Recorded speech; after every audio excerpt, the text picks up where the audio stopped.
So iInvest was solving two problems, right? So at the time, before you had the likes of today, we'll talk about all the other fintechs. Before fintech became a fad in Nigeria, we're talking 2018, we started iInvest. And what was iInvest about? iInvest was basically an opportunity for us to allow retail investors. We wanted retail investors to access the financial markets.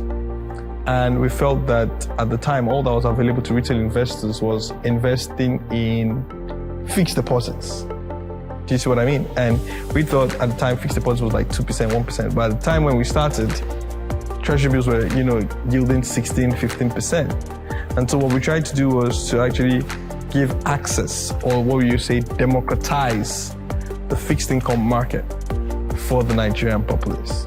So that was why, at the beginning, iInvest was known as your treasury bills app, because that was all we were trying to sell.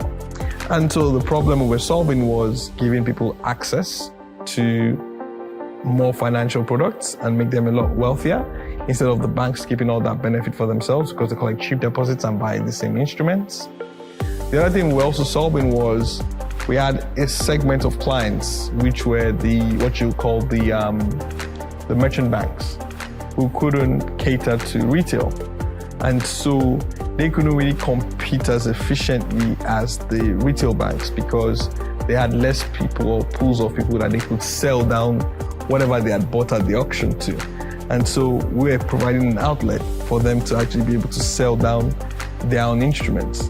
So we're trying to help those clients. And so by them being able to sell down their wholesale instruments to retail customers, they could invariably buy more wholesale products. And so it's almost like if, let's say, they had only ₦1 billion to trade with, like they could churn that 1 billion 10, 15 times if you're able to keep finding new buyers to take off your old stock. And so we thought that we're increasing liquidity, which is one of our core mandates in that space, as well as giving the retail investors access to additional products. Then fast forward, you had 2020, 2019, where, COVID market, the CBN crashed interest rates. And so if you were only selling or offering people treasury bills, you didn't really have anything to offer them because the rates had dropped significantly. And so that led to us pivoting to what you would call the equities market. And so we acquired a stockbroking license, which is with one of our subsidiaries. And, we started offering people equities on the app. And then people were asking, why don't you offer crypto? Well, being a regulated entity, we had to wait for the SEC to come up with a framework for it to be able to offer on the ramp or off the ramp, decentralized finance products, which essentially is a fancy way of calling crypto or alternative securities. And so we didn't want to fall foul of the SEC. And so that was the reason why we didn't go into that market. But now the SEC came out here with a new regulation around that, which, we're currently mulling over, and hopefully we would introduce products that are in line with the CBN and SEC framework around e-money or cryptocurrencies or DeFi, or what you call decentralized finance products. And so for us, I think that iInvest has done fantastically well, given how we've run it, in terms of what we were expecting to achieve, in terms of also volumes that have gone through.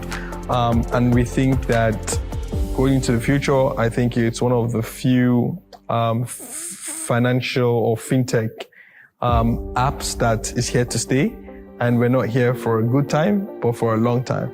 And so we hope that we're able to provide financial services to more and more of the Nigerian and overall West African population, right, to help them achieve their financial goals and to actually be a global brand for the Nigerian investor, being that one-stop shop or super app for the Nigerian investor.